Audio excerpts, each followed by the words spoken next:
Isabato nziza n'umwaka mushya kandi muhire nubwo tutarawinjiramo ariko turi hafi. Murakoze. Reka twanzike dutya. Umuyobozi w'ishuri ryo ku Isabato nkunda muri iki gihembwe twerekeje muri diviziyo y'Amajyepfo ya Amerika igenzura amatorero y'Abadiventiste umunsi wa Karindwi mu bihugu bya Argentine, Bolivia, Brazil, Chile, Ecuador n'ibirwa bya Falkland, Peru, Arago n'ibirwa biteganye byo mu nyanja Atlantique n'iya Pacifique. Alex, ngo akarere gatuwe n'abangana iki? Akarere gatuwe na 343,043 harimo 2,200,600 by'Abadiventiste munsi wa Karindwi, ni ukuvuga umudiventiste umwe mu bantu 130. Inyongera nto niyo yiyongeyeho kubera ko mu mwaka ushize yari umudiventiste umwe mu bantu 136. Yego. Alex arakoze cyane. Mu bana inkuru rusange bayihaye umutwe w'amagambo uvuga ngo imbaraga z'ijuru, aho twagiye tubona ukuntu ijuru rikoresha imbaraga abana. Harimo inkuru ibanze ivuga umumisiyoneri w'imyaka 3 y'ubukuru akageza ku itorero rinini ryaberaga mu garaje. Alex, mwe batiki? Natwe mu bakuze ndetse no mu basore inkuru rusange yari ifite umutwe uvuga ngo kurekera kuba umuraperi ukaba umubwiza butumwa cyangwa se ukigisha ijambo ry'Imana. Naho uyu munsi ku ya 27 Ukuboza 2025 umutwe uragira uti umwana ukiranuka wo muri Amazon. Iyi nkuru ni y'umwana witwa Glauco wo mu gihugu cya Brazil. Twayandikiwe na Michael Chesin, umwanditsi mukuru w'amakuru y'ahandi. Uyu mwana yari yaranzwe n'abavandimwe be bitewe nuko yari yarahindutse umudiventiste w'umunsi wa Karindwi abarizwa mu rugaga rw'abavumbuzi rwigiraga ku rusengero rwari rwarubatswe n'umumisiyoneri wari waraje mu mudugudu w'iwabo,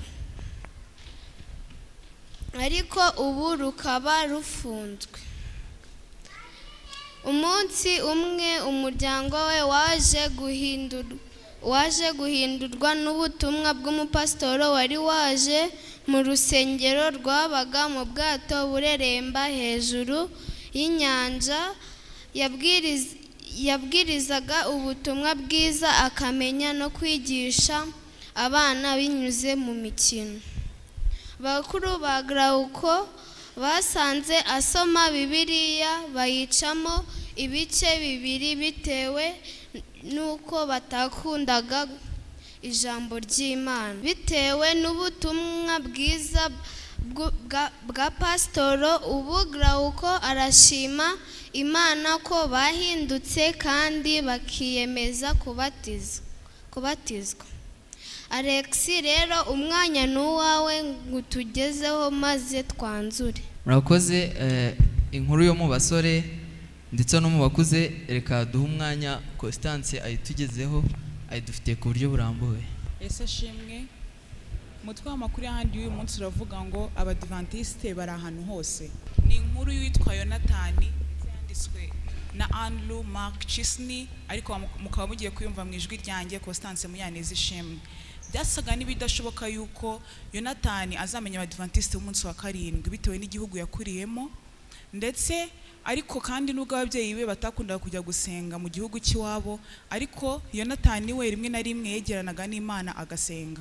Ubwo Yonatani yari amaze kuba ingimbi, ba nyirarume be babiri babaga mu gihugu cya Chile bamutumyeho bamubwira yuko bifuza yuko yaza gukomereza amashuri ya kaminuza ndetse no gukora mu gihugu cya Chile.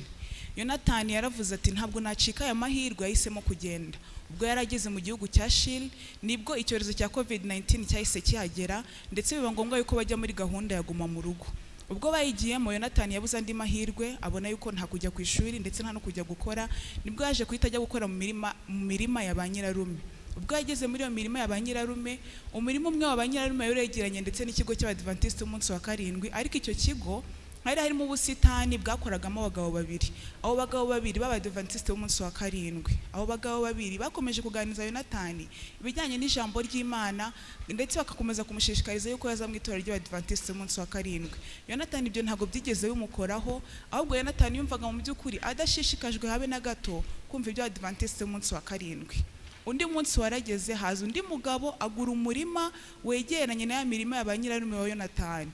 Uwo mugabo yaraje abaza Yonatani aramubwira ati, ese imibereho yawe ya gikristo ihagaze ite? Yonatani ntacyo yari afite cyo gusubiza, gusa uwo mugabo yakomeje kumuha ku ruhande, agakomeza kumwigisha ibijyanye na Bibiliya ndetse amukundisha isomo riboneka muri Yosuwa igice cya 1 umurongo wa 9 rivuga ngo, mbese sinjye ubitegetse, nuko komera ushikame kandi ntukuke umutima kuko Uwiteka ari kumwe nawe. Uwo mugabo yasabye Yonatani yuko iryo sezerano yarigira irye ku giti cye. Yonatani uko yarushaho kugenda yiga ibijyanye n'ijambo ry'Imana hamwe n'uwo mugabo, nawe yarushaho gukunda Imana ndetse arushaho gukunda iryo somo ryo muri Yosuwa igice cya 1 umurongo wa 9, nawe iryo sezerano arigira irye. Nyuma yaho ba nyirarume baje kubona yuko ingamba za COVID-19 zigabanyijwe ndetse baza kuza kumuhitiramo yuko yajya kwiga muri kaminuza y'Abadiventiste umunsi wa karindwi. Ariko mbere ko bamubwira ko bamuhitiyemo kaminuza y'Abadiventiste umunsi wa karindwi, nyirarume yaramubwiye ngo ubwo ingamba za COVID-19 zigabanutse ugiye gukomeza amashuri yawe muri kaminuza. Yonatani yaramubajije ati, none se ubundi yakomereza mu iyihe kaminuza? Nyirarume yahise amubwira ati, ntiwufate umwanya wo gutekereza kuri kaminuza uri bujyemo, ahubwo namaze kuguhitiramo kaminuza y'Abadiventiste umunsi wa karindwi. Yonatani mu gutangara cyane yahise avuga ati, ese Abadiventiste baba ahantu hose? Yonatani ariko yabivugiye ku mutima kuko ntiyari bubigire nyirarume. Nyuma yaho Yonatani yaje guhita abaza nyirarume aramubaza ati, ese kuki wamitiyemo ko njya kwiga muri kaminuza y'Abadiventiste umunsi wa karindwi kandi hari izindi kaminuza? Nyirarume yaramubwiye ati, Abadiventiste umunsi wa karindwi bagira umwihariko, bagira discipline, bafata abana neza kandi kiruseho abana babafasha mu mibereho ya gikristo. Yonatani yakomeje kubyibazaho, ariko kuko ntandi mahitamo yari afite yahisemo kujyayo. Ubwo yageragayo ntabwo bahise biga ngo bajye mu ishuri kuko ingamba za COVID-19 nubwo zari zaragabanutse bagombaga kwigira ku ikoranabuhanga. Ariko nubwo bagomba kwigira ku ikoranabuhanga, Yonatani yagombaga kuba muri icyo kigo cy'Abadiventiste umunsi wa karindwi kuko ariho yari acumbitse. Yonatani bakijya mu ishuri bwa mbere, abarimu babo yahise abona yuko koko mu kigo cy'Abadiventiste umunsi wa karindwi muri iyo kaminuza bafite umwihariko. Mbere yuko umwarimu abigisha yabanzaga kubigisha ijambo ry'Imana ndetse bagasenga. Gusa nyuma yaho Yonatani yaje kubangamirwa. Yari umuntu ukunda gukina umupira ndetse kuwanyuma agakunda kujya kwigura ibintu ari bukoreshe muri weekend. Yonatani baje kumubwira yuko muri icyo kigo bitemewe. Yonatani arababara cyane, ahubwo yumva yanze Abadiventiste umunsi wa karindwi.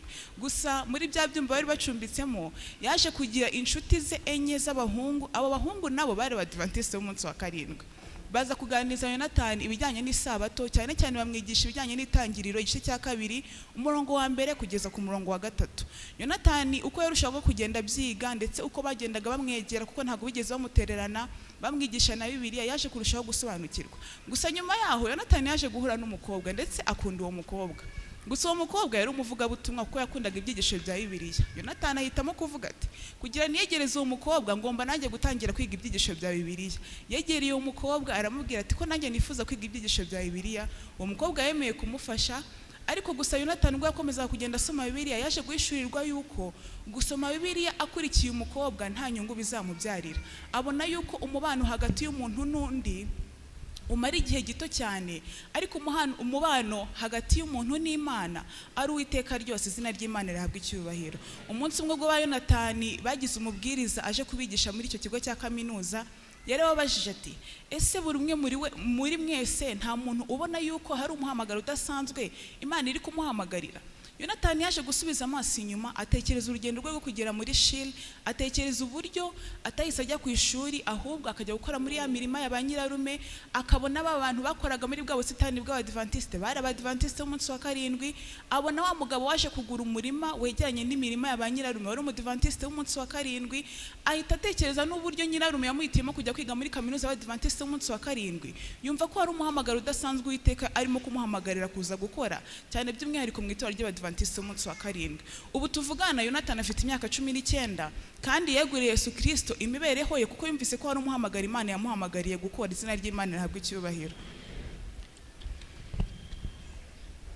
Yonatani yeguriye Yesu umutima we ndetse arabatizwa. Aracyakunda cyane isezerano ryo muri Yosuwa igice cya 1 umurongo wa 9. Aravuga ati, isomo nkunda cyane ryo muri Bibiliya kandi nafashe mu mutwe mbere yandi yose riboneka muri Yosuwa igice cya 1, nawe rigira ibyawe. Mbese sinjye ubitegetse, nuko komera ushikame, ntutinye kandi nukuka umutima, kuko Uwiteka Imana yawe iri kumwe nawe aho uzajya hose. Imana iduhane umugisha. Constance arakoze kubw'inkuru tugejejeho. Reka duhe umwanya Alexi atubwire ku maturo y'Isabato ya 13. Murakoze. Badusoza batubwira ko amaturo y'Isabato ya 13 y'iki gihembwe azafasha imishinga igera kuri 3, aho mu gihugu cya Brazil hazubakwa urusengero muri kaminuza y'Abadiventiste umunsi wa karindwi yitwa Pernambucano Adventist Academy, aho urusengero byibuze ruzajya rusengerwamo n'abantu bagera kuri 500. Muri Shiri kandi hazubakwa harimo umushinga w'ivugatumwa ugamije kuzubaka ibyumba by'amashuri bigera ku 100, aho abana bazajya bigiramo cyane abiga isomo rya teoloji. Kandi nanone muri Shiri hazubakwa amacumbi y'abanyeshuri bitewe nuko iyi kaminuza ubu isengerwamo n'abagera ku 3,000, ariko abenshi muri bose Abadiventiste umunsi wa karindwi kandi bafite imbogamizi yuko biga bataha. Rero basoza batubwira ko badushimiye amaturo y'Isabato ya 13 turi buze gutanga uyu munsi, ngo tuyatangane umutima ukunze kuko azafasha iyo mishinga yose. Murakoze. Ni nuko tuyanzuye, ariko rero turashimiye mwese hamwe n'itsinda rigari twabanye ngo mutwumve amajwi yacu 5 kuri 5. Twasoza tuvuga Imana ibahe umugisha naho ubutaha. Mukomeze kugira Isabato nziza ndetse n'umwaka mushya muhire wa 2026. Kwiringira TV, ubutumwa bwiza kuri benshi, gukizwa kwa benshi. Matayo 24 umurongo wa 14.